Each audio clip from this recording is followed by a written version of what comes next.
you've just had your first customer conversation, you've got them talking, you're learning about their fears, frustrations, and problems, and most likely you're really excited. This is a time when you do not want to drop the ball. I don't know if you guys have seen the video footage of Leon Lett. He was a famous Dallas Cowboys football player, made an amazing play, fumble recovery, running towards the end zone, and then on the 2-yard line starts celebrating and drops the ball. But he dropped the ball before he crossed the end zone, and it was one of the biggest sports bloopers in history. You do not want to be one of the biggest sports bloopers in history. What you want to be is a successful entrepreneur. And to be a successful entrepreneur, you not only need to have this customer meeting, you need to do the appropriate follow-up and analysis afterwards. And so there's really 2 parts to this. One, there's after each individual conversation, and then after you've had 3 to 5 conversations, there's analysis that you want to do on that whole first batch of conversations. So we're going to start with what to do after an individual conversation. The first thing you want to do is you want to shoot this person an email saying thank you and just thanking them for taking the time, and as well asking them to refer you on to somebody else who might also have interesting advice or feedback from you. And bonus points if you kind of planted that seed during the conversation. So that's the first thing you want to do. The second thing you want to do is write down just one topic of importance to this person. What was something that was really important to this person? It doesn't even have to be about whatever your business is about. It could be something about we've been thinking about taking a trip to Thailand, right? But you want to write that down, and then you want to set a calendar appointment for yourself to follow up with this person with a useful tidbit of information about that topic.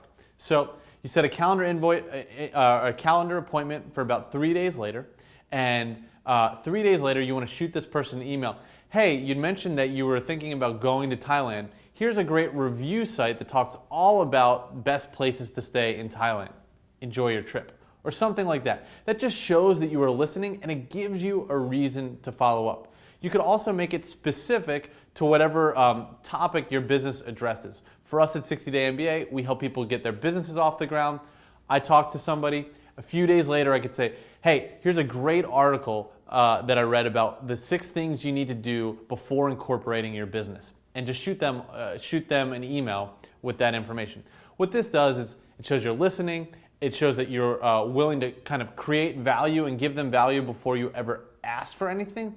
And it keeps you in touch. So that's the second thing you want to do. You want to set that calendar appointment for yourself. Now, the third thing you want to do is you want to take out a piece of paper. You want to draw a line down the middle of this piece of paper. On the left-hand side, you want to write fears and frustrations. And on the right-hand side, you want to write wants and aspirations. And then what you want to do is you want to list out the fears and frustrations that you heard this person say on the left-hand column, and then the wants and the aspirations that you heard them speak about on the right-hand column. And now this is really, really important. You want to write these their fears and frustrations and wants and aspirations using their exact words.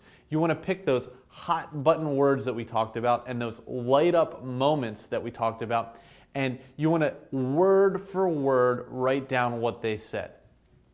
Here's why. Oftentimes we think we're just like our customer, but more often than not, it couldn't be farther from the truth. And when we get to the next step, which is communicating an offer to them, you want to be speaking their language, not yours. And if you use the very words that they use, they're going to think, wow, this person really gets me. It's almost like this person is reading my mind. At 60 Day MBA, people tell us, you know what, I'm just always stuck in plans. And those are the very words that they use. And as well, they say, you know, I just don't know how to get paid by customers. Again, the very words they use. So our marketing, stuck in plans, paid by customers. At any rate, we'll dive deeper into that a little bit later, but you want to write down their fears and frustrations, wants and aspirations. This is something you want to do after every single meeting. I don't care if you've met with just one person or you've met with 100 people. There will always be new learnings from this. You want to do this after every single meeting. Now, after you've had your first batch of meetings, say your first 3 meetings, there's another step that you're going to want to take. You're going to want to take out another piece of paper. And on this piece of paper, again, you're just going to write one line down the middle of it. And on the left-hand side, you're going to write fears, frustrations, problems, and then you can also write wants and aspirations at the top of that left-hand column. And then on the right-hand column, you're going to want to write my products and services. And so what you want to do is you want to list the top 5 fears and frustrations that you heard people voice. You can also throw in a want or an aspiration as well, but I'd really key in on their fears and frustrations, and we'll talk about why in a second. But write the top 5 fears, frustrations, and problems that you heard your customers talk about.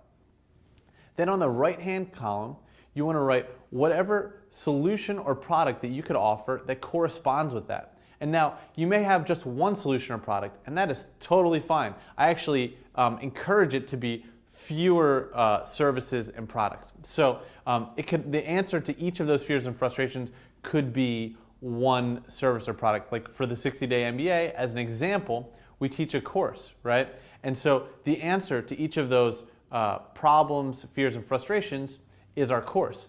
And then I just have a sub-module, right? One lesson in our course that corresponds with those, with their top 5 fears and frustrations. So you can actually break it down into subparts of whatever your product or service is. What this does is this really gets you visualizing their fears, their frustrations, and your solutions side by side. And you start to begin to see how your solutions are going to speak directly to their fears and frustrations. You're not holed up in your house, working on your computer, imagining what this person may need or want. You know exactly what they need or want, and then next to that, you're putting your solution. Now, the next step, which we'll cover in the next video, is bridging your customer from those fears, problems, and frustrations over to your solution. And in the next video, we're going to talk about how to do that.